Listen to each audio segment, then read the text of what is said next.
தினம்தோறும் விளக்கேற்ற நல்ல எண்ணெய் இதயம் நல்லெண்ணெய்.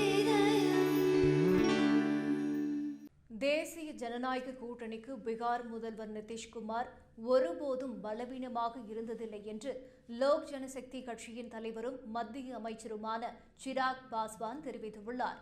பீகார் தேர்தல் குறித்து பேசியுள்ள சிராக் பாஸ்வான், பீகாரில் தேசிய ஜனநாயக கூட்டணியை பொறுத்தவரை அனைத்து கட்சிகளும் ஒற்றுமையாக இருந்து நடக்கவுள்ள சட்டமன்ற தேர்தலை சந்திக்க முடிவெடுக்கப்பட்டுள்ளது.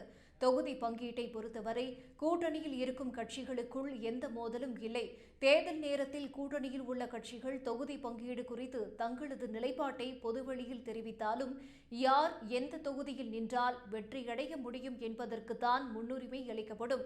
பீகார் தேர்தலை பொறுத்தவரை தேசிய ஜனநாயக கூட்டணிக்கு எப்போது பீகார் முதல்வர் நிதிஷ்குமார் பலம்தானே தவிர பலவீனம் அல்ல.